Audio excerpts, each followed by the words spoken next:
ప్రార్థన చేసుకుందామండి. దయగలిగిన మా కన్న తండ్రి, మీ మహోన్నతమైన నామానికి వందనాలు చెల్లిస్తున్నాం ప్రభువా. ఈ రోజు వరకు మమ్మల్ని అందరినీ కూడా సజీవ లెక్కలో ఉంచి మీ జ్ఞానాన్ని నేర్చుకునే అవకాశం ఇచ్చినందుకు వందనాలు చెల్లిస్తున్నాం. అనేకులు ఇట్టి దినాన్ని చూడక కానరాని లోకాలకు వెళ్ళిపోయారు. అలాంటి సందర్భమే ఈరోజు మేమందరము కూడుకొని ఆ విషయాల గురించి ఆలోచించుటకు మీరిచ్చిన అవకాశాన్ని బట్టి వందనాలు చెల్లిస్తున్నాం. ప్రతి మనిషి మరణ వెనక ఏం జరుగుతుందో, మరణానికి ముందు మనిషి భూమి మీద ఎలా తిరుగుతున్నాడో అనే విషయాలను కొన్ని తెలుసుకొని మా జీవితాలను మార్చుకున్నట్టుకు సహాయం చేయమని వేడుకుంటూ యేసు పరిశుద్ధ నామాన ప్రార్థన అడిగి వేడుకొంచున్నాము తండ్రి, ఆమేన్. ప్రియమైన దేవుని పిల్లరా, ఆశ కొన్ని సంవత్సరాల క్రితం మాకు తెలుసు. ఆమె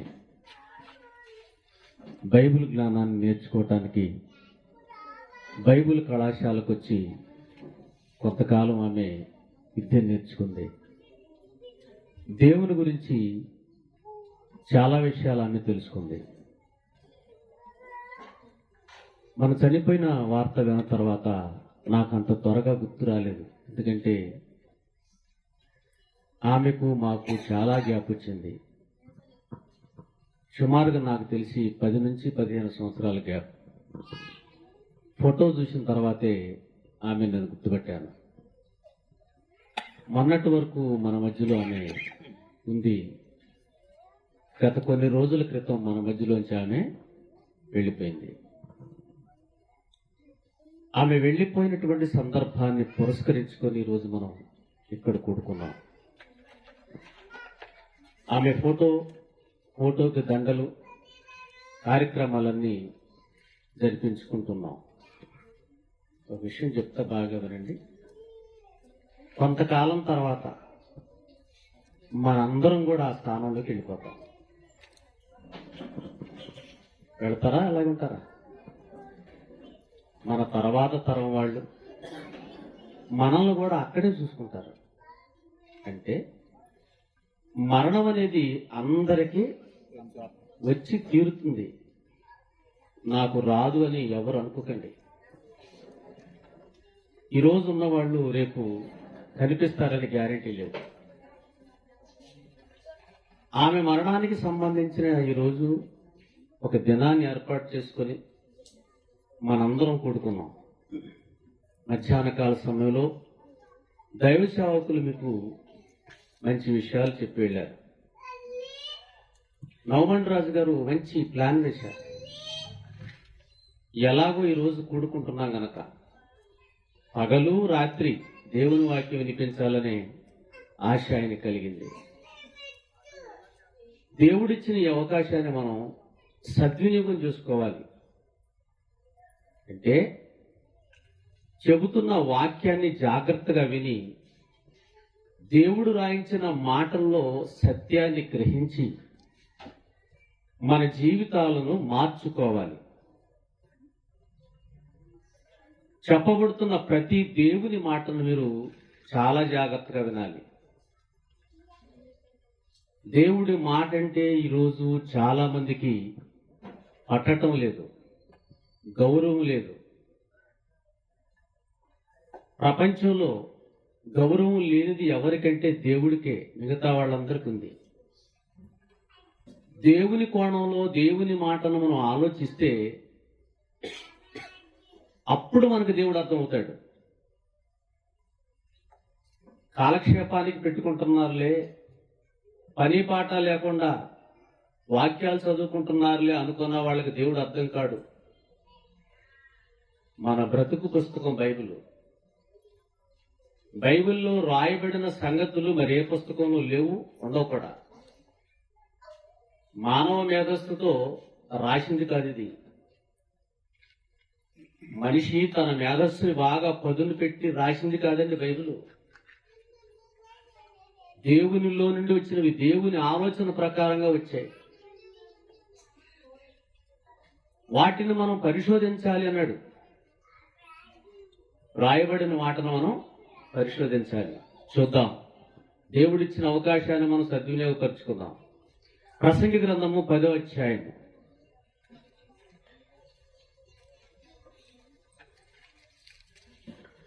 14వ వచనం. ప్రసంగి గ్రంథము 10వ అధ్యాయము 14వ వచనం. కలుగబోవునది ఏదో మనుషులు ఎరుగకుండెనను బుద్ధిహీనులు విస్తారముగా మాట్లాడుదురు. ఊరికి పోవు త్రోవ అది కావాలి. ఊరికి పోవు త్రోవ ఎరుగని వారై బుద్ధిహీనులు తమ ప్రయాస చేత ఆయాసపడుదురు. దేవుడు రాయించిన ఈ మాటను మీరు జాగ్రత్తగా వినాలి. ఎందుకంటే మీ మధ్యలోనికి పెద్ద పెద్ద చదువులు చదువుకున్న వాళ్ళందరినీ దించుతాయి. ఇప్పుడు దేవుడి మాట రైటో, మనకు గొప్పగా కనిపిస్తున్న వాళ్ళు చేసేది రైటో తేలిపోవాలి. రాత్రి ఆశ బ్రతికున్నప్పుడు దేవుని గురించి బ్రతికింది. చనిపోయిన దేవుని మాటలను గొప్పగా ప్రకటించడానికి ఆమె కారకు రాలేదు. గుర్తుపెట్టుకోండి, ఆమె కార్యక్రమం పెట్టుకొని మనం భోజనం చేసి వెళ్ళిపోతున్నామని అనుకున్నాం. మనం ఆమె మరణించిన తర్వాత కూడా ఏం చేసిందో తెలుసా? ఇప్పుడు ఒకవేళ ఆమె బ్రతికుందనుకోండి, సభ ఉందండి? లేదు. ఆమె చనిపోయింది కనుక చనిపోయిన తరువాత ఒక రోజు అనేది మనం ఏర్పాటు చేసుకోవాలి. కనుక ఏమండి, ఆ రోజు ఈ రోజు ఏర్పాటు చేసుకున్నాం కనుక ఈ యొక్క సభ తాలూకు కార్యక్రమం అంతా ఆమె చేస్తున్నట్టే లెక్క. మనం మరణించిన తర్వాత కూడానండి, మనం మరణించిన తర్వాత కూడా మన ద్వారాగా ప్రపంచానికి దేవుని మాటలో వెళ్ళాలి. బ్రతికున్నప్పుడు కూడా దేవుని కోసం మనం బ్రతికే చనిపోవాలి. దేవుని కోసం ఏమీ చేయకోకుండా, ఏమీ తెలుసుకోకుండా ఎవరు అనవసరంగా చనిపోకూడదు. అలా వెళ్ళిపోతుంది ప్రపంచం అంతా. ఈ మాట చూడండి, ఏముంది ఇక్కడ? ఊరికి పోవు త్రోవ ఎరుగక. ఊరికి పోవు త్రోవ ఎరగకపోతున్నారంట చాలా మంది. వాళ్ళని దేవుడు దేంతో పోల్చాడు తెలుసా? బుద్ధిహీనులు. మీకు బాగా మిమ్మల్ని ప్రశ్న అడుగుతాను, చెప్పండి. విజయవాడలో మీకు సందులన్నీ తెలిసిన వాళ్ళు ఎవరో చేయొద్దండి. పోని సగం తెలిసిన వాళ్ళు చేయొద్దండి. నాకు 3 వంతులు తెలుసు.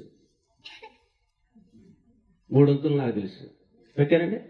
సరే, విజయవాడ సంగతి మీరు మీ తీరుతంటున్నారు కనుక ఇతర దేశాల సంగతి మనకేం తెలుసు ఇంకా?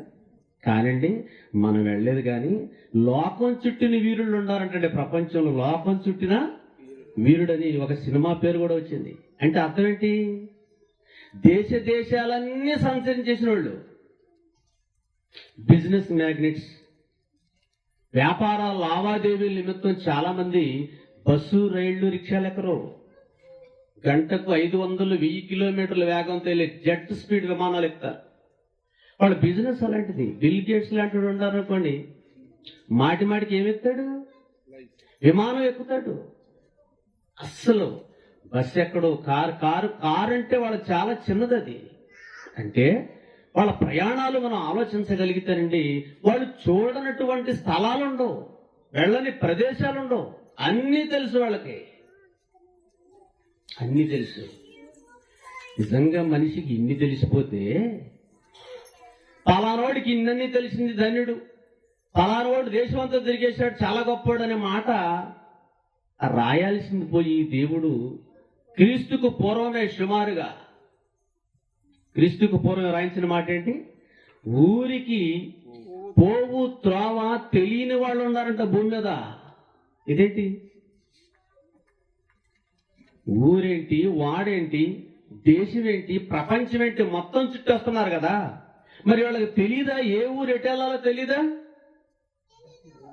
మనం ఏదైనా ఊరు వెళ్ళాలనుకోండి, తెలియని ఊరు వెళ్ళాలనుకోండి, మన చేతిలో సెల్ ఫోన్ ఉంది కదా, ఆ సెల్ ఫోన్లో గూగుల్ అని కొట్టాలంటే కొట్టగానే ఏం చెప్పింది? గూగుల్ మ్యాప్ అని కొట్టగానే నువ్వు ఒకవేళ ఆగిరిపల్లి వెళ్ళబోయి నుజివీడిలా పక్క ఊరు ఏదో వెళ్ళిపోతావని చెప్పేసి వెళ్ళకరా అని ఒక రెడ్ మార్కు, నువ్వు ఇటే వెళ్ళాలి మనకు చూపిస్తూ ఉంటది. అప్పుడు మనం ఏం చేస్తామంటే అటు తిప్పుదాం బండి, అటు తిప్పి వెళ్ళిపోతాం. అంటే ఊరు తెలుసుకోవటానికి ఒక సహాయాన్ని మనం తీసుకున్నాం, మొత్తానికి వెళ్ళిపోతాం. అరే అబ్బాయి, నువ్వు ఆ ఊరు ఎప్పుడు వెళ్ళలేదు, నువ్వు నీకు కొత్త, అక్కడికి వెళ్తావో లేదో జాగ్రత్త అని చెప్తాం. అప్పుడు మన అబ్బాయి అంటాడు తెలుసా, పిచ్చి మమ్మీ నీకేం తెలుసు, నీకంటే నాకు బాగా తెలుసు. ఎలా తెలుసు? ఫోన్ ఎదురు పెట్టుకుంటాడు, కారు అయితే కారు, బండి అయితే బండి, గూగుల్ మ్యాప్ కొట్టేసుకొని మనకు తెలియకపోయినా మన అబ్బాయికి అన్నీ తెలిసిపోతాయి. ఎందుకని? టెక్నాలజీ అలాంటిది. కరెక్ట్గా అదే స్పాట్కి వెళ్ళిపోతారు, అదే ఇంటి గుమ్మం దాకా చూపించేస్తుంది. అక్కడికి వెళ్ళి లావాదేవీలు చూసుకుని వచ్చేస్తుంటారు. చూసారా మనకి ఎంత టెక్నాలజీ ఉందో, ఎంత తెలిసిపోయిందో చూడండి. అలాగే ప్రపంచంలో ఉన్నటువంటి దేశాల్లో ఏ దేశమైనా సరేనండి, మనిషి గుప్పిట్లో ఉంది. ఇప్పుడు కంప్యూటర్ ముందు కూర్చొని సెర్చ్ చేశాడు అనుకోండి, ఎక్కడ ఏముందో ఇక్కడే తెలిసిపోతుంది మనకి. ఇంత టెక్నాలజీ మనకుంటే, టెక్నాలజీ లేని రోజులది. రాసింది ఎవరు? సొలొమోను గారి ద్వారా దేవుడు రాయించాడు. ఈ మనుషులకు అసలు ఊరికి పోవు త్రావే తెలియదు. ఏ ఊరది? మనకి ఏ ఊరు తెలియకుండా పోయింది చెప్పండి? ఏ ఊరమ్మా మీది? ఇక్కడ ఉన్న వాళ్ళ ఊర్లు రకరకాల ఊర్లు ఉన్నాయి. మా తాడేపల్లి, మీది చనిపల్లి వరగూడు, నున్న, విజయవాడ ప్రాంతాల నుంచి ఇక్కడికి వచ్చాం. అంటే ఉన్న వాళ్ళవే రకరకాల ఊళ్ళు ఉండే, కానీ మనందరిది కలిపి మాత్రం ఒకటే ఊరని చెప్పిందండి బైబిల్. మరి అందరిది ఏ ఊరు తెలుసా? ఒకటే ఊరు. పాట అందరు కదా ఇప్పుడు దాకా. ఎక్కడి నుంచి వచ్చాం మనం? ఎక్కడి నుంచి వచ్చామండి? ఒక్కళ్ళు చెప్పండి. పరలోకం నుండి వచ్చాం. ఎవరెవరు? పెద్ద కులస్తులు, చిన్న కులస్తులు, దొరగారులు, పాలేర్లు, ఇంకెవరండి? పెద్ద పెద్దోళ్ళు, డబ్బుండోళ్ళు, డబ్బు లేనోళ్ళు, కూలి పని చేసుకునేవాళ్ళు, పసి పని చేసుకునేవాళ్ళు, వేరే వేరే ఊరు నుంచి రాలేదు, ఒకే ఒక్క ఊరు నుంచి వచ్చాం. అదేనండి పరలోకం. భూమి మీదకి వచ్చిన తర్వాత మనుషులు ఏం చేశారు తెలుసండి? అది ఒక్కడ తప్ప అన్ని గుర్తుపెట్టుకున్నారు. పరలోకం తప్ప మనిషికి అన్ని తెలిసిపోయాయి. వారి గురించే రాశాడు ఈ మాట. మనం ఎక్కడి నుంచి బయలుదేరి వచ్చామో ఆ సంగతిని మరిచిపోయిన వారి గురించి రాయబడిన మాట. ఎంతమందికి తెలిసింది ఈ మాట? దేవుడు రాశాడంటేనండి, పూర్తిగా భూమి మీదకి వచ్చేసరికి ఆ దారిని ఏం చేశారని రాయబడింది తెలుసండి? ఆదికాండము 6వ అధ్యాయము. ఒక్కసారి చూడండి, ఆదికాండము 6వ అధ్యాయము. ఏం చెరిపేసుకున్నారని రాయబడిందండి అక్కడ? మార్గమును చెరిపేసుకున్నారు. రెఫరెన్స్ చూడండి ఒకసారి, ఆదికాండము 6వ అధ్యాయం 11-12 వచనాలు. భూలోకము దేవుని సన్నిధిని చెడిపోయి ఉండెను. భూలోకము బలత్కారముతో నిండి ఉండెను. దేవుడు భూలోకమును చూచినప్పుడు, అనగా మనుషులను చూచినప్పుడు చెడిపోయి ఉండెను. మనుషులు ఏమైపోయారంటండి? భూలోకం అనగానే మట్టి అనుకోకండి, చెట్లు పుట్లు మట్టి అనుకోకండి. భూలోకం అంటే భూమి మీద ఉన్న మనల్ని చెప్తున్నాడు. భూలోకం ఏమైపోయిందట? చెడిపోయి ఉండెను. భూమి మీద సమస్త శరీరులు తమ మార్గమును చెరిపివేసుకున్నారు. ఇంకా వీళ్ళకేం తెలిసిద్ది దారి? అంటే మనం ఎక్కడి నుంచి వచ్చామన్న సంగతి మర్చిపోయి, తర్వాత తిరుగు ప్రయాణంలో ఎక్కడికి వెళ్ళాలన్న సంగతి కూడా పూర్తిగా మర్చిపోయి, మన నాశనాన్ని మనమే తెచ్చుకున్నాం అన్నట్టుగా ఉంది. చూడండి ఆ మాట అక్కడ. పూర్తిగా చెరిపేసుకున్నారు అంటే మనుషుల యొక్క కనుసన్నల్లో ఎక్కడా పరలోకం కనిపించటం లేదు. దాని గురించే మర్చిపోయారు. ఈ లోకంలోకి వచ్చిన తర్వాత మనుషులు ఏమైపోయారు తెలుసండి? ఒక్క మాటలో చెప్పాలంటే పిచ్చివారుగా మారిపోయారు. వెళ్ళిపోయినోడి గురించి పెట్టుకుంటున్నాం, వెళ్ళిపోయిన కార్యక్రమాలు పెట్టుకుంటున్నాం. తెలుసుకోవాలి, మంచిది. మరి ఉన్నవాళ్ళు ఏం చేయాలి? మనకు బాగా తెలిసిపోయిందా? పరలోకం గురించి మనం వచ్చిన ఊరు నుంచి మనకు బాగా తెలిసిపోయిందండి. అసలు తెలుసుకోవాలనే జిజ్ఞాస ఉందా మనిషికి? మైకులో ఇందాక చెప్తా ఉన్నాడు పాపం నవమండి రాజు, త్వరగా రండి త్వరగా రండి త్వరగా రండి. ఎందుకు రమ్మన్నారు తెలుసా? మనకు గుర్తు లేని విషయాలు, మన జ్ఞాపకాల్లో లేని విషయాలు చెప్పబడతాయి ఇక్కడ. ప్రతి గురువారం సాయంత్రం 7 నుంచి 9 గంటల వరకు ప్రత్యేకమైన తరగతులు కూడా నిర్వహించబోతున్నాం. వచ్చే గురువారం నుంచి మీకు మంచి అవకాశం. మాకెన్ని పనులున్నా వాటిని ప్రక్కన పెట్టుకొని రాబోతున్నాం. ఎంతమంది వస్తారండి? ప్రతి గురువారం పెట్టాలనుకుంటున్నాం ఇక్కడ. చెప్పండి. ఇప్పుడు చాలా మంది కనపడుతున్నారు. మరి ఎంతమంది వస్తారో చప్పట్లు కొట్టి చేయొద్దండి. మీకు పోయినసారి ఒక సభ పెట్టినప్పుడు మళ్ళా ఒక సభ పెడతాం మేము ఇక్కడ, ఎంతమంది వస్తారని చెప్పినప్పుడు అందరూ చేయిస్తారండి. కొంతమంది చేయించేశారు, రాలా. మళ్ళీ అడిగాను ఇప్పుడు మిమ్మల్ని. ప్రతి గురువారం సాయంత్రం 7 నుంచి 9 గంటల వరకు ప్రత్యేకమైన బైబిల్ తరగతి జరుగుతుంది. ఏం చెప్పటాగో తెలుసా? హల్లెలూయా స్తుతి మహిమ పాట పాడుకొని వెళ్ళిపోవటానికి కాదు. బైబిల్లో మనకు తెలియని విషయాలు, మరుగు చేయబడిన విషయాలు, దాచబడిన విషయాలు, వాటిని ఇంకా బయటకు తీయలేదు, బయటకు రాలేదు. ఈరోజు బైబిల్ అనేక మంది నోళ్ళలో నానిపోతుంది. బైబిల్ తప్పినవాడు ఒకడు, బైబిల్లో బూత్ అనేవాడు ఒకడు. ఏమండి? బైబిల్ చదివితే మనకు పిచ్చెక్కిద్దని ఒకడు. రకరకాలుగా మాట్లాడుకుంటున్నారు ఈరోజు. మీకు తెలుసో లేదో, దేవుని వాక్యము అన్ని జనుల్లో వెక్కిరింపబడుతుంది. తక్కువ చేసి మాట్లాడుతున్నారు. ఆలోచించండి. దేవుని యొక్క ఘనతను తగ్గించి మనుషులు తమ ప్రాబల్యం పెంచుకొని తమ తెలివితేటలతో మేమే గొప్పవాళ్ళని చెప్పుకునే రోజులు ఇవి. దేవుని మాటలు లోకానికి వెరితనంగా ఉన్నాయి. అలాంటప్పుడు దేవుని కుమారులుగా, దేవుని పిల్లలుగా, దేవుణ్ణి నమ్ముకున్న వారిగా మనకు దేవుడిచ్చిన బాధ్యత. మనకంతా తెలియలేదు. తెలియాల్సింది చాలా ఉంది, చాలా ఉంది. మనకంతా తెలిసిపోయింది అనుకుంటున్నాం మనం.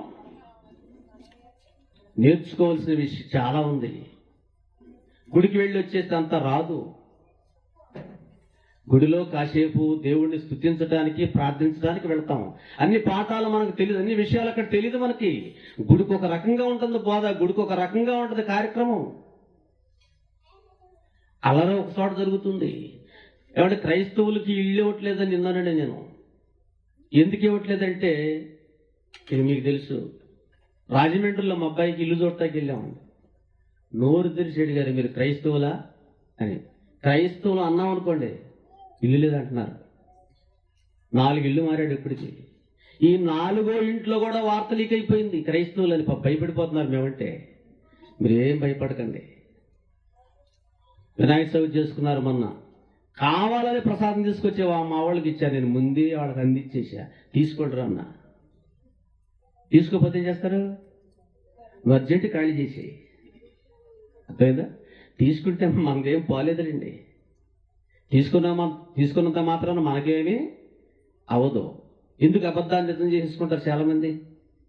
చాలా అబద్ధం ఉందో ప్రపంచంలో. మనమే పారిపోయి దాన్ని నిజం చేసేస్తుంటాం. ఒట్టిది ఒట్టిది అంటాడు దేవుడు, మనమేమంటాం? గట్టిది గట్టిది అంటాం. ఆయన ఒట్టిదంటే మనమేమంటాం? పారిపోవటం, భయం. అలా తయారైంది. క్రైస్తవులు అంటే ఇల్లు ఇవ్వటానికి ముందుకు రావట్లేదు. కారణం ఏంటంటే కొన్ని మనవాళ్ళు కూడా చేసిన పొరపాట్లు ఉన్నాయి. ఎందుకంటేనండి మనవాళ్ళు లేపారనుకోండి కొన్ని చోట్ల ఆగదు. దైవ జ్ఞానం నేర్చుకోవాల్సిన సందర్భాలు అవి కాదు. ఒక తరగతి ఏర్పాటు చేసుకోవాలి, ఒక విషయాన్ని తీసుకోవాలి, ఒక అంశం మాట్లాడాలి. ఈరోజు మాట్లాడే అంశం, ఊరికి పోవు త్రోవ నీకు తెలుసా? మనకు తెలిసిందా? మనం తెలుసుకున్నామా? దేవుడు ప్రశ్నిస్తున్నాడు. ఏమంటున్నాడు? ఊరికి పోవు త్రోవ తెలియక. ఎవరంట వీళ్ళు? బుద్ధిహీనులు. ఏమంటాడు? బుద్ధిహీనులు తమ ప్రయాసము చేత ఏమైపోయారు? ఊరికి పోవు త్రోవ తెలియక బుద్ధిహీనులు విస్తారముగా ఆయాసపడుదురు. తమ ప్రయాసము చేత ఆయాసపడుదురు. ప్రయాసం అంటే ఏంటి? సంపాదన, కష్టం. కష్టపడితే వచ్చిన డబ్బుతో ఆయాసపడటమేంటి? మనకు అనిపిస్తుందండి, ఎందుకంటే డబ్బు బాగా కట్టలు వచ్చేస్తాను అనుకోండి, అది ఆయాసం అన్న సంగతి మనకు తెలీదు. సంపాదన ఎక్కువైతే ఏమైంది అనుకుంటున్నారు మీరు? ఏమైందండి సంపాదన ఎక్కువైతే? దేవుడు రాశాడంటే ఇది రైట్ అండి బాబు, మంద కాదు రైటు. అసలు వెళ్ళవలసిన ఊరు సంగతి మరిచిపోయి తమ ప్రయాసము చేత ఆయాసపడుదురు. ఇవ్వబడినటువంటి జీవిత కాలములో ఎంత మన ప్రయాస బాగా ఆలోచించండి. రూపాయి రూపాయి రూపాయి రూపాయి కూడబెట్టాలి. ఇదే కదండి ఇవాళ చిన్నవాళ్ళ దగ్గర నుంచి పెద్దవాళ్ళ వరకు ఏం చేయాలి? రూపాయి రూపాయి కూడబెట్టాలి. మనం ఎంత కూడబెడతామో అంతగా ఏమొచ్చేస్తుంది మళ్ళా మనకి? ఆయాసం. ఆయాసం అండి. ఈ మధ్యకాలంలో ఒక జబ్బు వచ్చింది తెలుసా మీకు? ఏం జబ్బు అది? కరోనా ఉందప్పుడు పాలా, ఇంకా కరోనా ఉంది. ఈ కరోనాలో చనిపోయిన వాళ్ళందరూ దేంతో చనిపోయారు తెలుసా మీకు?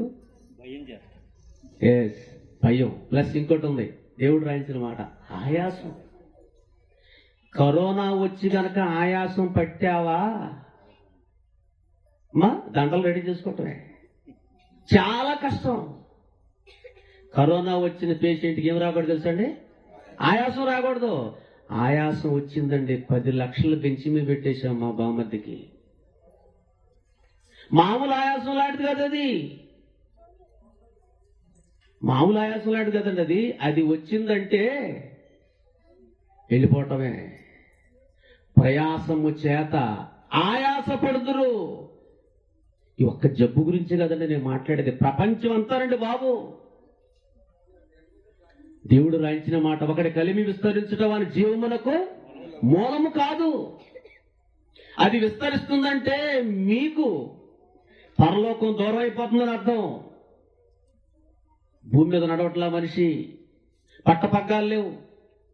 నాకంటే గొప్పవాడు ఎవరు ఈ ఊళ్ళో? అసలు ఈ ఊళ్ళో అందరికంటే గొప్పగా నేనే ఉండాలి అనుకునేవాడు చాలా మంది ఉందా తెలుసా మీకు? ఒక ఇల్లు కట్టారనుకోండి ఎవరైనా, పక్కనే ఒకడికి ఇంకో ఆలోచన వచ్చేస్తుందండి, దీని మీద బెటర్గా కట్టాలి. ఎట్ట కట్టాలి? దీని మీద బెటర్గా కట్టాలి. ఆ ఇల్లు చూసినాడు ఇంకోటి ఏమంటున్నాడు, దీనికంటే నేను బెటర్గా కట్టాలి. ఇక్కడ కట్టుకోవాలని చూస్తున్నారే కానీ కట్టబడింది ఒక లోకం మనకుందన్న సంగతి, అక్కడికి వెళ్ళాలంటే ఏం చేయాలో అన్న సంగతి మరిచిపోయినటువంటి వాళ్ళేనండి భూమి మీద ఎక్కువ శాతం బ్రతుకుతున్నారు. దేవుడు ఇచ్చినటువంటి కష్టాన్ని తిని వాళ్ళందరినీ కలిపి ఏమన్నాడు? ఊరుకుంటారా? పిహెచ్డి అంటే ఊరుకుంటారా? ఎంఏ బిఏ పిహెచ్డి అని ఇచ్చారనుకోండి, అప్పుడు మనకు బాగుంటది. దేవుడు అవి ఇవ్వడు. భూమి మీదకి వచ్చి ఎంత చదువుకున్నారండి. చదువుకున్నవాళ్ళు మామూలు చదువు ఉందండి వాళ్ళ. ఒక ఆయన పేరు పక్కన ఉంటుందండి, చాంతాడంత డిగ్రీ. పేరు చెప్పాలండి, ఎంత ఉంటుంది? చాంతాడంతా. అంత చదివేశాడంట. దేశం మొత్తం టోటల్గా ఇండియన్ హిస్టరీ, వరల్డ్ హిస్టరీ, ప్రపంచంలో ఎన్నో ఏ ఏ దేశాలు ఉన్నాయో అన్ని దేశాల సంగతులన్నీ తెలిసిపోయినాయి ఆయనకి. చాలా గొప్పడంటండి. నువ్వు ఎన్ని చదివినా ఏమైపోతాయో దేవుడు రాయించిన మాట చదవండి. ఇదే ప్రసంగి గ్రంథం.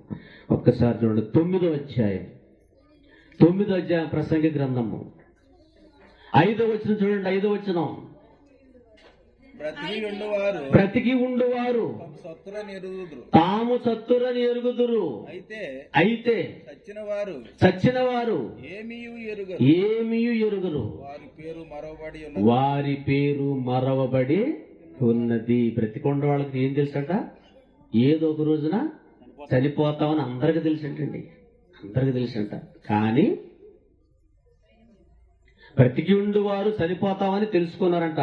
తర్వాత ఏమంటే, అయితే చచ్చిన వారు ఏమీ ఎరుగరు, వారి పేరు మరవబడి ఉన్నది.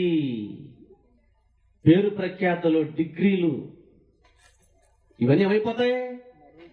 మరవబడిపోతాయి. నీకు చాంతాడంత డిగ్రీ ఉన్నా మడత పెట్టేటదంటో లేదు. ఇక తర్వాత వారికి ఇక ఏ లాభము? ఏంటండి బాబు, దేవుడి మాటలకి మానవ జీవితానికి క్వైట్ డిఫరెన్స్ చూడండి. పూర్తి విరుద్ధం. పూర్తి విరుద్ధం. దేవుడు రాయించిన మాటకే లోకపు పోకడ పూర్తి విరుద్ధంగా ఉంది. చూడండి, మనుషులు చేసేదాన్ని చూశాడు దేవుడు. దేవుడు ఖాళీగా ఉండడం అనుకుంటున్నారు మీరంతా. దేవుడు ఖాళీగా లేడు. ఎక్కడున్నాడు? పరలోకములో ఉండి భూమి మీద ప్రతి మనుషుడు ఏ ఏ కార్యక్రమాల్లో నిమగ్నమైపోయాడో పింటూ పిన్ చూస్తున్నాడు. మమ్మల్ని ఎవరు చూడలేదండి అనుకోకండి. ఎవరు పిల్లి పాలు తాగేటప్పుడు అలాగే అనుకుంటుందట. ఏమనుకుంటుంది? నన్ను ఎవరు చూడలేదు, మొత్తం నేనే, నడువిరిగేంత వరకు పాపం పట్టించుకోదంట. ఊరుకుంటారు ఆడవాళ్ళు, కొడతారు దాన్ని. పాలు తాగి ఊరుకుంటాం అనుకున్నాం. మనం తాగాల్సిన పాలు తాగేస్తుంటుంది. అలాగే మనిషి మీద పడిపోయేంత వరకు, మరణం వచ్చేంత వరకు ఏంటో అంటున్నాడు, ఈ లోకంలోనే మునిగిపోతున్నాడు. ఈ లోక పాసుల్లోనే ఉన్నాడు. వారు పేరు మరవబడి ఉన్నది. తర్వాత ఏమన్నాడు?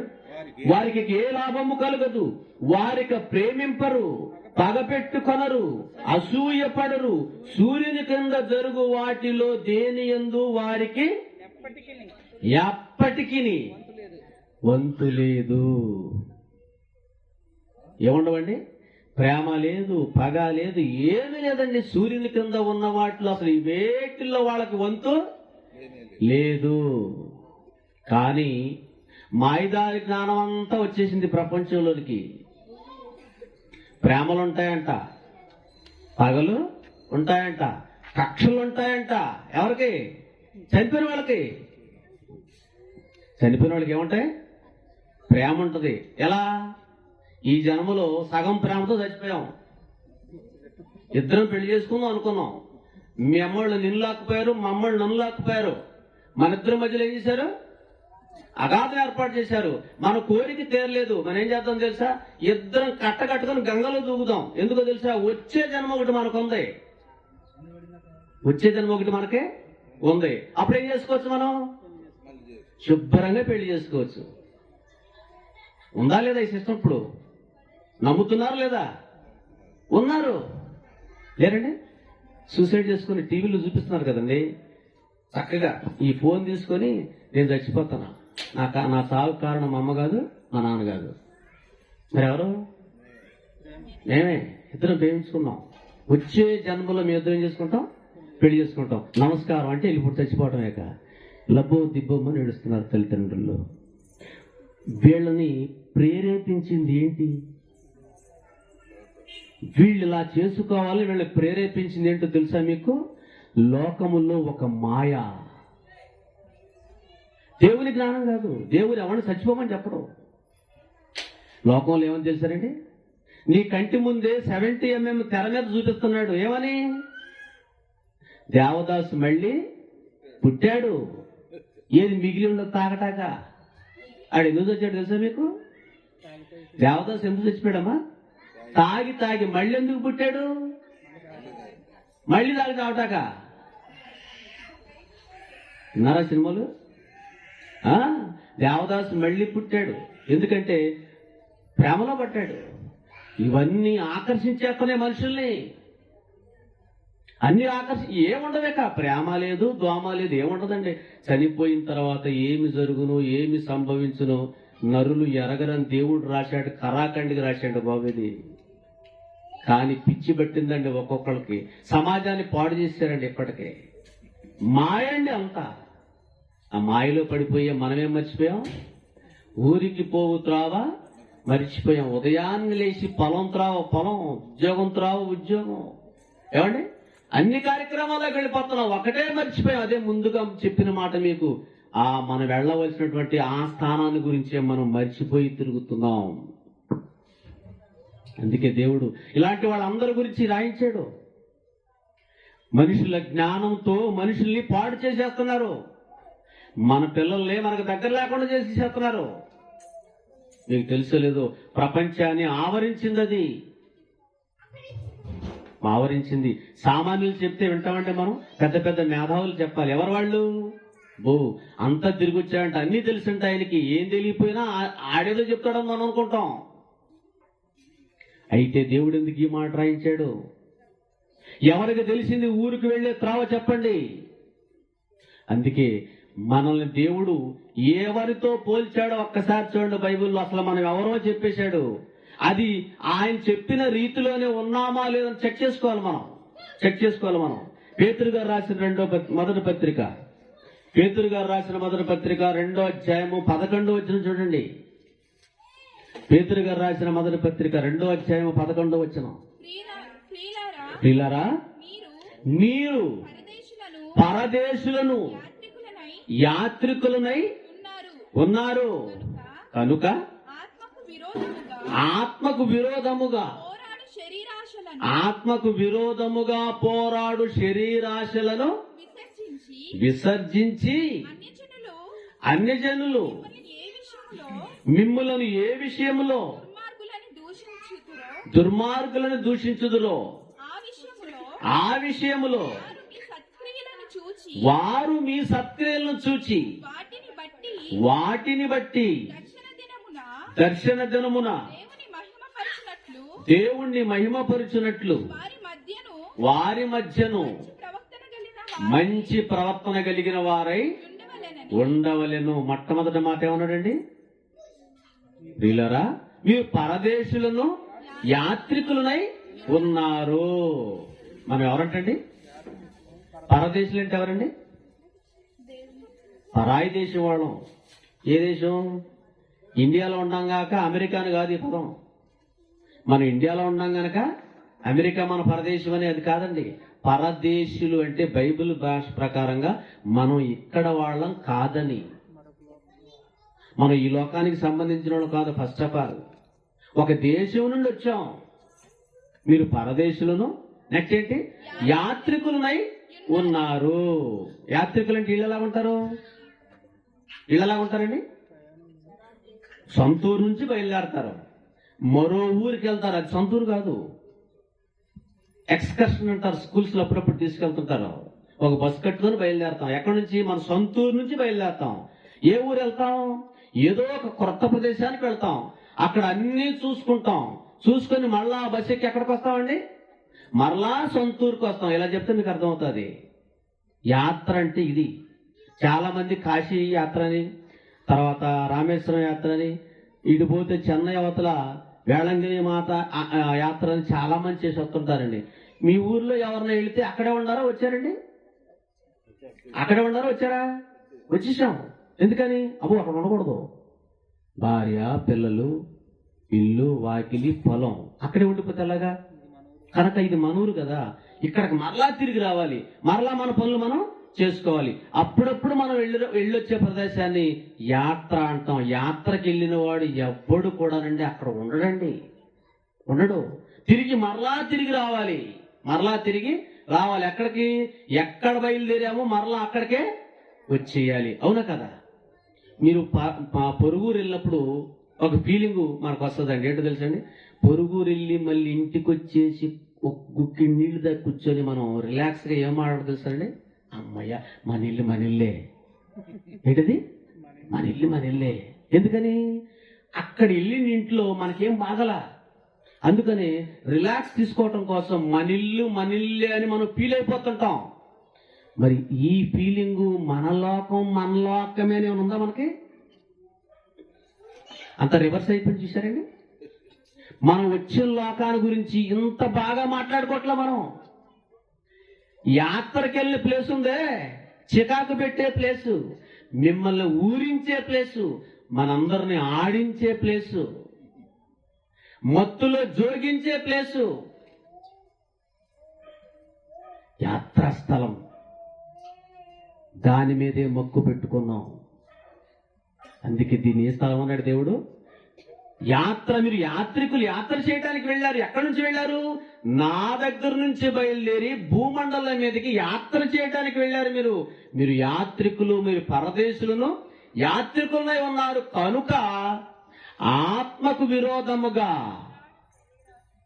పోరాడు శరీర ఆశలకు మీరు లోబడకండి. ఆత్మలుగా బయలుదేరి వచ్చాం ఈ భూమి మీదకి. మనం ఒక శరీరాన్ని ధరించుకున్నాం. అయితే ఏం జరిగిందో తప్పు తెలుసా? ఈ శరీర ఆశల్లో పడిపోయాం, శరీర మోజులో పడిపోయాం గనక వెళ్ళాలనిపించటం లేదు. మరణం అనగానే ఎంత భయమో, బాంబు పడిపోయినట్టే భయపడిపోతుంటారు. అన్నిటికంటే మనిషికి మనిషి భయపడేది దేనికండి? వాటర్ కొంచెం. మనిషి అన్నిటికంటే భయపడేది దేనికి చెప్పండి? అన్నిటికంటే భయపడేది మరణానికేనండి. నిజం ఇది. ఎందుకు అంత భయం వచ్చింది చెప్పండి? మరణం అంటే ఎందుకు అంత భయం వచ్చింది? ఇంతకీ మరణం అంటే బైబిల్ ఏం చెప్పింది తెలుసా అండి? దేవుడు మనుషులను మంటికి మార్చుతున్నాడు, నరులారా తిరిగి రండి అని సెలవిస్తున్నాడు అని రాయబడింది. ఈ మాట చాలా తీగా ఉన్నట్టు కనిపిస్తుంది నాకు. మీగా అనిపిస్తుంది ఈ మాట? మీరు బాగా ఆలోచించండి. నరులారా తిరిగి రండి అని ఎక్కడ పిలుచుకుంటున్నాడు? దేవుడి దగ్గరికి అండి. దేవుడి దగ్గరికి వెళ్ళడానికి భయపడుతున్నారండి మీరు. దేవుడి దగ్గరికి వెళ్లేదాన్నే మరణం అన్నాడు. చదవండి కీర్తన గ్రంథంలో 90 ఏమని చూడండి ఒకసారి. మనుషులను మట్టికి మార్చుతున్నావు, నీవు మనుషులను మట్టికి మార్చుచున్నావు, నరులారా తిరిగి రండని సెలవిచ్చుచున్నావు. ఎవరు సెలవిస్తున్నాడు మనుషుల్ని నా దగ్గరికి వచ్చేమని? దేవుడే సెలవిస్తున్నాడు. నేను నువ్వు కాదు ఇచ్చిన సెలవు. మరి దేవుడు సెలవిచ్చిన దానికి మనం పెట్టుకున్న పేరేంటి? మరణం. భయపడాలా సంతోషించాలా? మీరు బాగా ఆలోచించి, ప్రధానమంత్రి గారు అర్జెంటుగా నవమండ్రి రాజు గారు రేపు ఉదయాన్నే మెయిల్ ఎక్కేసి ఢిల్లీ ఎర్రకోటకు రండి అని అన్నారు అనుకోండి. ఎవరైనా ప్రధానమంత్రి గారు ఆయన ఆఫీస్ నుంచి లెటర్ వచ్చింది అనుకోండి, మీరు ఫలానా రోజున అక్కడికి వచ్చేది అర్జెంట్ కంటే నవమండ్రి రాజు గారు ఏం ఫీల్ అవ్వాలి? అమ్మో, మోడీ లాంటి ఆయన నన్ను రమ్మని లెటర్ రాశాడు అనగానే ఎలా ఉంటుందండి? ఈ ఫీలింగ్ ఎలా ఉంది చూడండి. నేను అర్జెంటుగా వెళ్ళిపోవాలి, బట్టలు సర్దిసేయి, టికెట్లు కొనేసుకుంటాం, టక టక టక మన ప్రయాణం వెళ్ళిపోతుంది. ఎందుకంటే పిలిచిన ఆయన ఎవరు? VIP, very very important person. ఆయన దేశానికి అధినేత. దేశానికి అధినేత పిలిస్తేనే మన ఫీలింగ్ ఎలా మారిపోయింది? అర్జెంటుగా వెళ్ళిపోవాలి. దేవుడు ఎవరికి అధినేత? సర్వ ప్రపంచానికి అధికారి, న్యాయమూర్తి. సర్వ ప్రపంచాన్ని సృష్టించిన ఆయన ప్రధానమంత్రి గారు పిలిస్తే నువ్వు పరిగెత్తుకుంటూ వెళ్ళిపోతున్నావే, మరి దేవుడు పిలిస్తేనేంటి వెనక అవుతావేంటి? అర్థం కాలేదు.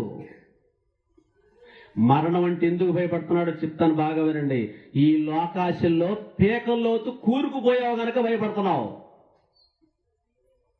ఇప్పుడు వచ్చినా వెళ్ళిపోతా నేను.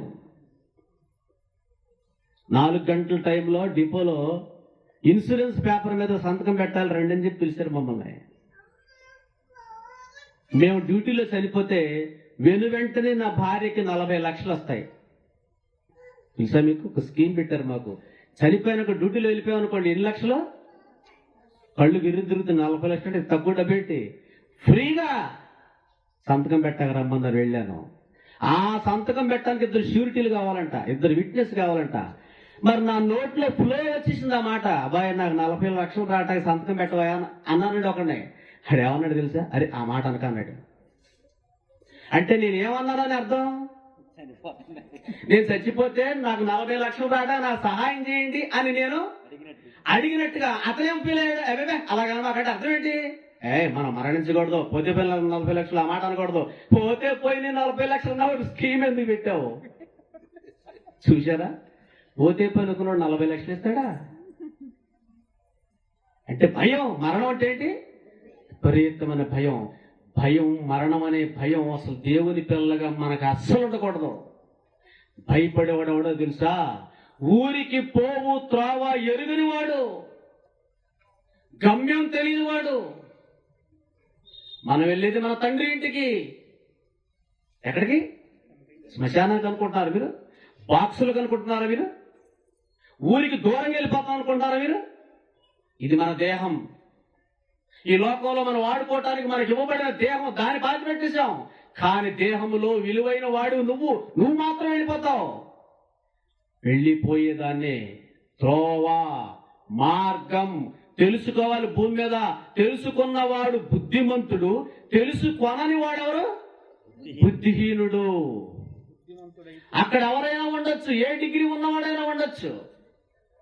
ప్రపంచం తిరిగావా, దేశాలని తిరిగావా, బాగా సంపాదించావా, దేవుడు మాత్రం ఆ డాష్ లో పెట్టిన పేరేంటో తెలుసా? బుద్ధిహీనుడు. మనం పుట్టినప్పటి నుంచి మరణించేంత వరకు దేవుని కనుసనంలో బ్రతకాలి. చనిపోతే రేపటికి రెండని అనుకోకూడదు.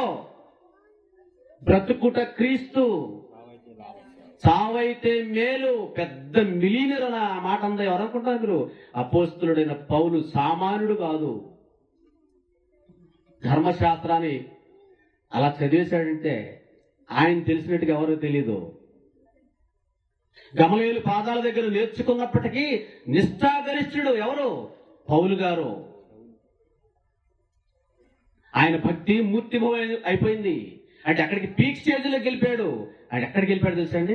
నేను బ్రతికితే దేవుడి కోసం, చనిపోతే దేవుడి దగ్గరికి వెళ్ళిపోవాలి. ఎవరికండి ఈ నిరీక్షణ ఉంది?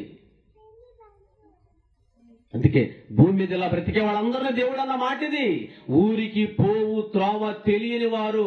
చెప్పండి, ఇప్పుడు ఈ లిస్టులు ఎంతమంది ఉంటారు? మీరు గొప్పవాళ్ళు అనుకున్న వాళ్ళంతా కూడా ఇదిగో బుద్ధిహీనుల లిస్టులోకి వెళ్ళిపోతారు. బుద్ధిమంతుడు ఎవరు మరి? ఇదిగో రూపాయి అక్కర్లా.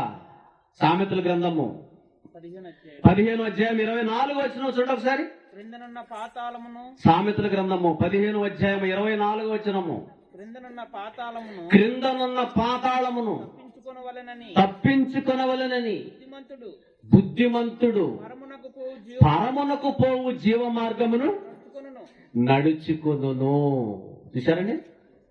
కిందనున్న పాతాళం తప్పించుకోవాలి, పరలోకానికి వెళ్ళాలని ఆశ కలిగిన వాడంట భూమి మీద ఎవరా? బుద్ధిమంతుడు. డబ్బక్కర్లా, హోదా అక్కర్లా, ఏం అక్కర్లేదు. పరలోకానికి వెళ్ళాలని ఆలోచన కలిగిన వాడు బుద్ధిమంతుడు. వాళ్ళకే తెలుస్తుంది చాలా తక్కువ వాళ్ళమని, చాలా చిన్నవాళ్ళమని.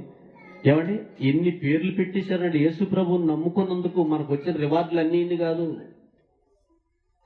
గొర్రెలని పిలువబడ్డ వాళ్ళు ఉన్నారంట ప్రపంచంలో.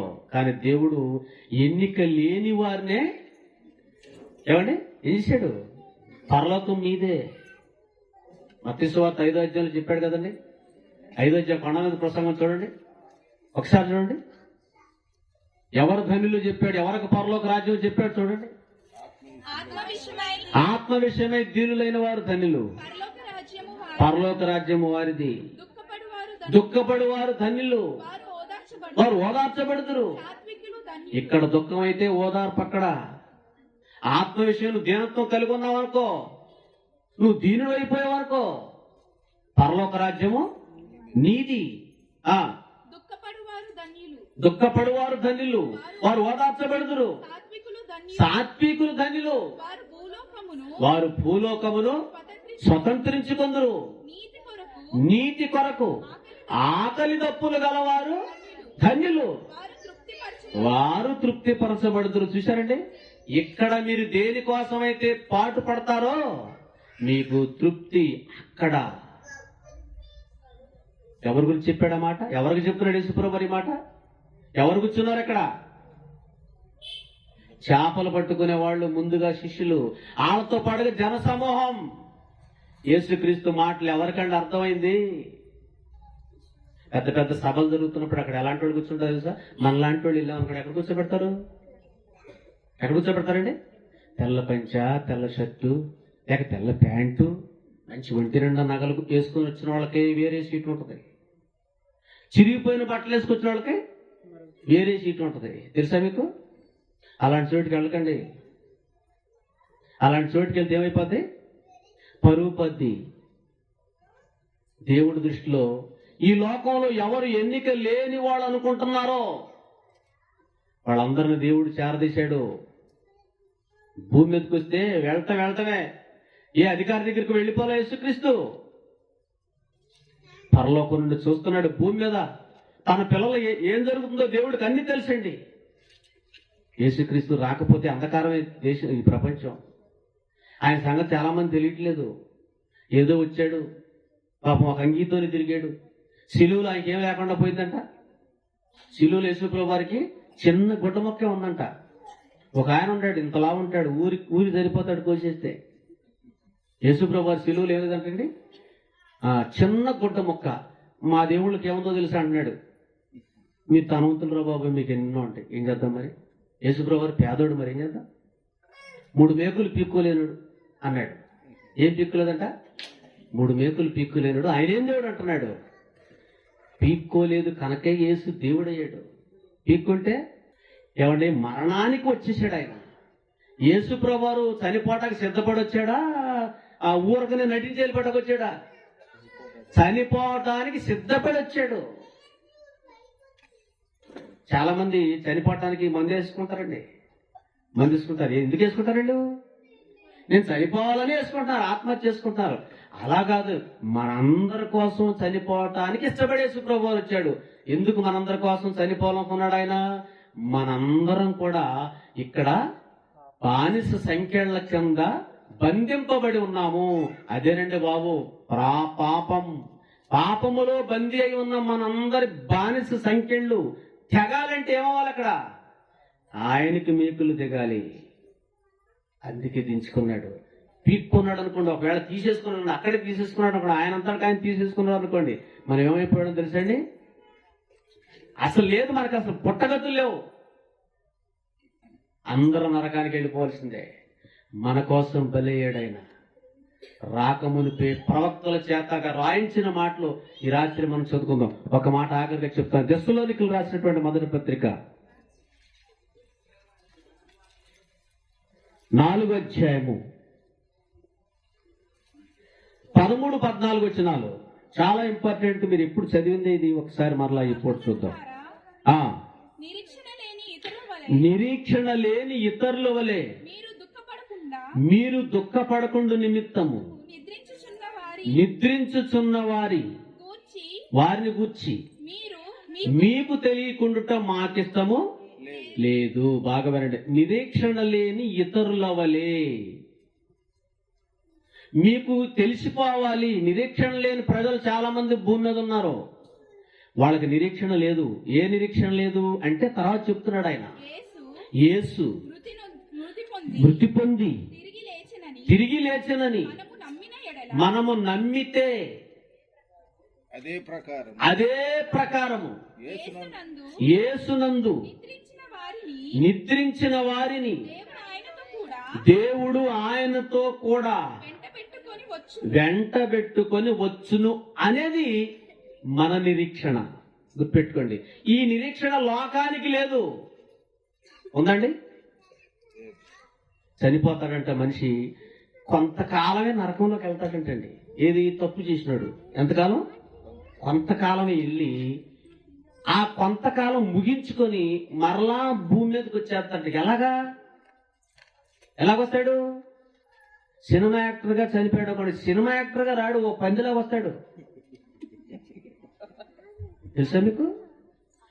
ఆ పనిష్మెంట్ అయిపోగానే సినిమా యాక్టర్ గాని మరలా మన ముందుకు రాడు, రంగులేసుకొని మరొక రూపంలో మారిపోయి మరో జంతువుగా భూమి మీదకి వచ్చేస్తాడు అన్నది లోకంలో నడుస్తున్న చరిత్ర. అంటే వాళ్ళకి నిరీక్షణ లేదు. మనకు నిరీక్షణ ఉంది. ఏంటి ఆ నిరీక్షణ? యేసు మృతి పొంది తిరిగి లేచినని మనం నమ్మితేనంట. నమ్మి గనక దేవుని కోసం బ్రతికి చనిపోతే దేవుడు యేసుక్రీస్తుని పంపించేటప్పుడు ఎవరైతే అలా చనిపోయారో వాళ్ళని తీసుకొని భూమి మీదకి వస్తాడంట. ఇది మన నిరీక్షణ. బైబిల్లో రాయబడిన నిరీక్షణ. ఆశ ఇప్పుడు మన కంటి ముందు లేదు. కానీ ప్రభువు ఈ భూమి మీదకి వచ్చేటప్పుడు రెండవ రాకడలో ఆశను తీసుకొని వస్తాడు. నమ్ముతున్నారా మీరు? విన్నారా? ఇప్పుడు విన్నారా? ఇప్పుడు వింటున్నారా? విన్నారు. బాగా వినండి. ఆశ ఇప్పుడు మనకు కనిపించట్లా. దుఃఖం కలిగింది మనకి, బాధ కలిగింది మనకి. కానీ మీకు దుఃఖ నివారణ జరిగే రోజు ఒకటి దేవుడు ఏర్పాటు చేశాడు.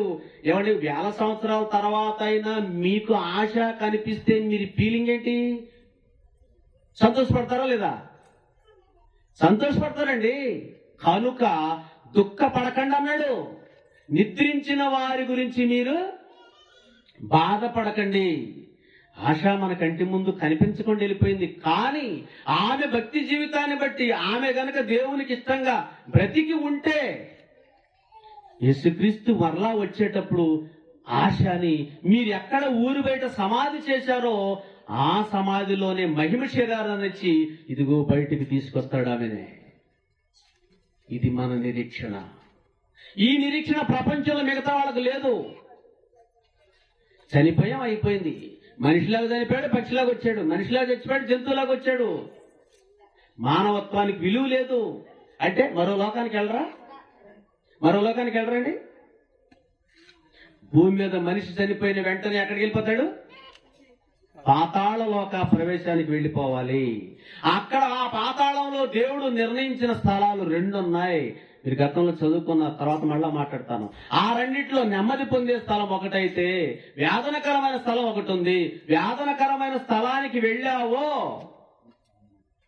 ఇక నీ పని అయిపోయినట్టే. నెమ్మది పొందే స్థలానికి వెళ్ళావో యు ఆర్ లక్కీ ఫెలో. మళ్ళా యేసుక్రీస్తు రాకలో భూమి మీద తీసుకొస్తాడు. మన శరీరాన్ని మహిమ శరీరంగా మార్చేసి తనతో పాటుగా పరలోక ప్రయాణము. ఏ దేవుడిని అప్పుడు మనం చూస్తాం. ఈ నిరీక్షణ మనకుంది. ఉందా మీ అందరికీ నిరీక్షణ? ఏమండి, నిజంగా యేసుప్రభు వచ్చిన తర్వాత నేను వెళ్ళిపోవాలంటే వెళ్ళిపోవాలని అన్నవాళ్ళు చేతండి. ఏంటర్రా ఎంత తలకాయ నొప్పి వచ్చేస్తే ఎంత ఇచ్చినా కూడా చేతులు లేకట్లేదండి మీకు. భోజనాలంటే తింటా చేస్తండి యేసుప్రభు వచ్చిన తర్వాత. మాయలో ఉండవండి మనం. నిరీక్షణ లేదు ఇంకా. యేసుప్రభు వారు మనం ఎందుకు నమ్ముకున్నాం తెలుసా? ఆయన చనిపోయినప్పటికీ ఈ దేని శరీరాన్ని పాతిపెట్టినప్పటికీ దేవుని కోసం సుమా, దేవుని కోసం కాకుండా ఊరేగారు అనుకోండి దీన్ని వేసుకొని. నరులారా తిరిగి రండి అనే పదం చాలా మందికి ఎట్లా అర్థమైంది తెలుసా? తిరిగి తిరిగి తిరిగి తిరిగి రండి అన్నట్టుగా అర్థమైంది. ఆయన తిరిగి రండి అని ఒకటే చెప్పాడు. కానీ చాలా మందికి ఏమైనా పడింది? తిరిగి తిరిగి తిరిగి తిరిగి రండి. ఇలా తిరిగి తిరిగి వస్తే గిరాగిరా తిరిగి కొడతాడు. తిరిగి రండి అంటే వెళ్ళినోళ్ళు రండి అని మర్యాదగా చెప్పాడు. మీకు సెలవు ఇచ్చేస్తున్నా, మర్యాదగా వచ్చేయండి అని చెప్పాడు. కానీ లేదు నాయన, నువ్వు ఎలాగో మమ్మల్ని పంపించావు, ఇవన్నీ ఇచ్చావు, అనుభవించమనే ఇచ్చావుగా, తినమనే ఇచ్చావుగా, తాగమనే ఇచ్చావుగా. చుట్ట తాగొద్దన్నావు అనుకోడు, పొగాకు ఎందుకు వేసాడు దేవుడు అంటాడు ఆయన. చుట్ట తాగొద్దు ఏమంటాడు? పొగాకు ఎందుకు వేసాడు? మందు తాగొద్దంటే అసలు బ్రాంతి ఎందుకు పెట్టాడు? దానికి కావాల్సిన వస్తువులు ఎందుకు పెట్టాడు? అబ్బా, ఎంత జ్ఞానులు బయలుదేరారండి. సిగరెట్ తాగొద్దంటే దాని పదార్థాలు ఎందుకు వేసాడు అడుగుతున్నాడు. మరి విషం కూడా ఉంది షాప్లో ఉంది, విషం బుడ్డి కూడా ఉంది, వేసుకో మరి. ఇలాంటి మనుషులు తయారయ్యారు ఈరోజు ప్రపంచంలో. నిరీక్షణ లేదు వాళ్ళకి. అలాంటి వాళ్ళై ఉంటే మార్చుకోండి పందా వెంటనే. టైం లేదు. కరోనా పోతే దాని తాత లాంటివి వచ్చేసింది 3 డెంగ్యూ అంట. ఏంటో దాని అర్థం మనకు అసలు తెలియదు. దోమ కుడితే చాలు పటాపట్ లేచిపోవటమే. దోమ మీ ఇంట్లో ఎక్కడ తిరుగుతుందో తెలుసా మీకు? అది మోకాల దగ్గర నుంచి కింద కుట్టుదంట. ఒక దోమకి వెళ్ళిపోతున్నాం, ఒక దోమ పోటీకి భయపడిపోతున్నాం. ఏ రోజు ఈ లోకాన్ని దాటి వెళ్ళిపోతాం మనకు తెలీదు. నిరీక్షణ కలిగిన వారే బ్రతకాలి. అందుకే చెప్తున్నాయి, చుట్టుపక్కల ప్రాంతాల్లో చాలా మందికి ఇంకా మనసు మార్చుకోవట్లేదు. మారు మనసు పొంది బాప్తిస్మం పొందమని ఇప్పుడు చెప్పాడు ప్రభు. ఆయన వచ్చినప్పుడు చెప్పాడు. ఎన్నేళ్ళైంది? 2000 సంవత్సరాలు అవుతానే ఉంది. ఏది మారు మనసు? ఏది బాప్తిస్మం? ఏది దేవుని కోసం బ్రతకడం? ఏది నిరీక్షణ? ఎంతసేపటికి ఇదేనా? నవమల్ రాజు గారు 1-2 నెలల క్రితం చెడుతున్నారు, 2 సార్లు చెప్పండి, ఇక్కడ రావాలి, మీరు వాక్యం చెప్పాలి, కదిలించాలి చాలా మందిని. కరోనా 3rd వేవ్ అని చాలా వరకు మేము ఆగామండి. ఇక 3rd వేవ్ కాదు, 4th వేవ్ కాదు, ఒకటే వేవ్. పర్వాలేదు, దేవుని కోసం బ్రతకడానికి ఒక మంచి నిర్ణయం తీసుకోండి. ఆశ వెళ్ళిపోయింది, తన పని తను పూర్తి చేసుకుని వెళ్ళిపోయింది. నెక్స్ట్ లిస్ట్లో ఎవరున్నారు? మనమే. మనం వెళ్ళాం అక్కడికి. పాడి మోసే వాళ్ళందరూ భలే డ్యాన్స్ చేసుకుంటూ వెళ్తుంటారు. నేను కూడా అప్పుడప్పుడు పాడేమంటే వెళ్తుంటానండి. ఎందుకు తెలుసా? ఈ డ్యాన్స్ చేసేవాళ్ళు చూడటానికి. ఒక్కడ అనుకోడండి, రేపు నేను ఎక్కుతాను దీని మీద కది, రేపు నేనే దీని మీదకి ఎక్కుతాను ఒక్కడ అనుకోడు. బాంబులు పెంచుకుని వెళ్ళిపోతారు. అబ్బో, మామూలుగా ఉండదండి శవయాత్ర మామూలుగా లేదు. బాంబులు డామ్ డామ్ అని. రేపు నీకేరా బాబు పేలేది. అక్కడ నువ్వు ఎక్కుతావు. రేపు ఎక్కే ముందు ఏం తెలుసుకున్నావు? ఇదే తెలుసుకున్నావు లోకాన్ని. ఏ ఊరు వెళ్ళాలో తెలియకుండా కనీసం సిటీ బస్ ఎక్కడ కూడా తెలియదు అనమాట నీకు. దేవుడు వచ్చినప్పుడు ఆయనతో పాటుగా వెళ్ళాలంటే నిరీక్షణతో భూమి మీద బ్రతకాలంటే నువ్వు భూమి మీద వెళ్ళే త్రోవ గురించి తెలుసుకోవాలి. నువ్వే మహాజ్ఞానివి, ప్రపంచానికి నీ కాళ్ళ ముందుకు గులాబైపోతారు. వీళ్ళంతా కూడా మహాజ్ఞానులంతా నీ కాళ్ళ దగ్గరికి వచ్చేస్తారు నువ్వు దైవత్వంలో ఉంటే. సొలొమోను జ్ఞానాన్ని వినటానికి ఎక్కడి నుంచి వచ్చిందను? శాబాదేశ్, కొన్ని వేల కిలోమీటర్ల దూరం. ఎవరు చెప్పుకుంటున్నారు ఆయన గురించి? సొలొమోను చాలా గొప్పవాడంటానికి కళ్ళారా చూడాలనుకుందండి. వచ్చి చూసింది. అన్ని వేల కిలోమీటర్ల దగ్గర నుంచి వచ్చి చూసింది. యేసు ప్రభువారు ఆ సందర్భాన్ని చూసి ఒక మాట అన్నాడండి, సొలొమోను కంటే గొప్పవాడు ఇక్కడున్నాడు. అంటే ఇంకెంత దూరం నుంచి రావాలి యేసుక్రీస్తు దగ్గర నుంచి వాక్యం వింటాకి? శాబదేశపు రాణికి ఏంటంటే ఇంకా ఎక్కడి నుంచో రావాలి. చనిపల్లి వారి గూడెంలో మీ దగ్గరికి వాక్యం వస్తుందన్నప్పుడు మీరు ఎక్కడి నుంచి రావాలి? మైకి పెట్టి అడవాలా? ఏంటో తెలుసా? వాక్యము ఎవరనుకున్నారు? యేసు. ఆయన వాక్యమై ఉన్నాడు. వినండి, బ్రతుకులు మార్చుకోండి. ఆశ మన దగ్గర లేకపోయినప్పటికీ యేసుక్రీస్తు వచ్చినప్పుడు మరలా మనకు చూపెడతాడు ఆయన. అలాంటి నిరీక్షణ మనకే కావాలి. మనందరం ఉట్టిగా వెళ్ళిపోతున్నాం అనుకోకండి, మాయ అయిపోతున్నాం అనుకోకండి, ఏదో అయిపోయాం అనుకోండి, కనిపించకుండా పోయాం కనుక ఏం లేవు అనుకోకండి. మనం దేవుని కన్సల్లో ఉంటాం. దేవుడు ఎక్కడ ఏర్పాటు చేశాడో అక్కడ మనం సజీవులుగా ఉంటాం, బ్రతికే ఉంటాం, చచ్చిపోం. మరణం దేనికి తెలుసా? దీనికి. ఆత్మకు మరణం లేదు, శరీరం మట్టిలోకి వెళ్ళిపోతుంది, దీనికి మరణం. కానీ అందులో ఉన్న నీకు మరణం లేదు. అది చూపించడానికి యేసుక్రీస్తు భూమి మీదకి వచ్చి తానే మరణించి వెళ్ళాడు. దేవుడు చచ్చిపోతాడా? దేవుడు చచ్చిపోతాడు. చాలా మంది తెలుసండి, దేవుడు చచ్చిపోతాడండి. యేసుక్రీస్తు ఏం చూపించెళ్ళాడు? మరణించిన మరో లోకానికి మనం వెళ్ళాలి. మరణించిన వాళ్ళు మరలా భూమి మీదకి వస్తారు అనటానికి నమూనాగా యేసుక్రీస్తు మరణించాడు, తిరిగి అక్కడ ఏమయ్యాడు? లేచాడు, మరలా భూమి మీద కొంతకాలం సంచరించి వెళ్ళిపోయాడు. ఇప్పుడు చెప్పండి, యేసు ప్రభువారు మరణించి అలాగే ఉండిపోయాడా, లేచి వెళ్ళాడా? చాలా మంది శవాన్ని పూజిస్తున్నారట. చాలా మంది యేసుక్రీస్తు అప్పుడు చనిపోయినప్పుడు దేహాన్ని విడిచిపెట్టాడు, కానీ మూడో రోజుకి ఏమైంది? యేసుక్రీస్తు లేచి వెళ్ళిన యేసుక్రీస్తుని శవం అంటారు ఎవరైనా? చెప్పండి. దేహాన్ని మహిమరూపంగా మార్చుకొని ఆయన ఎక్కడికి వెళ్ళిపోయాడండి? పరలోకానికి వెళ్ళిపోయాడు మహానుభావుడు. అదే మీకు ఇస్తానంటున్నాడు. అదే రేపు ఆశకి, నీకు, నాకు ఈ నిరీక్షణ కలిగి భూమి మీద బ్రతకాలి. అంతేగాని ఈ భూమి మీద చుట్టూ తిరుగుతూ ఇదే నాకు శాశ్వతం మనం అనుకున్నావా, టోటల్ గా మొత్తానికి గల్లంతైపోతాం. జాగ్రత్త ప్రియమైన దేవుని పిల్లారా, త్రోవ తెలుసుకోవాలి. మనం ఏ ఊరి నుంచి వచ్చామో ఆ ఊరికి వెళ్ళాలని తెలుసుకోవాలి. 11:15 అన్నాడు హెబ్రీ పత్రికలు. ఏమన్నాడు తెలుసండి? మీరు ఏ దేశము నుండి వచ్చారో ఆ దేశము జ్ఞాపకం అందించుకున్న ఎడల మీరు తిరిగి వెళ్ళుటకు మీకు వీలు కలిగి ఉంటుంది. మీరు వచ్చినటువంటి దేశాన్ని మనం జ్ఞాపకం ఉంచుకోవాలంట. అంటే మనకి ఏది జ్ఞాపకం ఉండాలి? పరలోకం జ్ఞాపకం ఉండాలి. ఎవరికి పరలోకం జ్ఞాపకం ఉంటుందో, అక్కడికి వెళ్ళాలనే ఆశ ఎవరికి ఉంటుందో వారు బుద్ధిమంతులు. వారినే ఊరికి పోవు త్రోవ తెలిసిన వారు. అది కాకోకుండా ఈ లోకమే అందమైంది అని పాటలు పాడుకుంటే తిరిగిన వాడికి ఈ లోకంలో ఉండి హాయిగా ఇక్కడితో వెళ్ళిపోదాం అనుకున్న వాడికి ఏమండి, వాడికి బుద్ధిహీనుడు అన్నాడు. వాడికి ఎట్టెల్లాలో తెలియని గమ్యము అంటే ఎటెల్లాలో తెలియటం లేదు, దారేటో తెలియటం లేదు. ఇటువంటి వారి గురించి దేవుడు రాయించిన మాట. వీళ్ళు ఏమన్నాడు? బుద్ధిహీనులు. చెప్పండి, ఈ లోకంలో ఎంతమంది ఉన్నారు తెలిసిన వాళ్ళు? నిజంగా మనకు తెలిస్తే మన మనసు రేపటి నుంచే మార్చుకోవాలి. ఇవాళే మీకు చెప్పబడింది వాక్యం.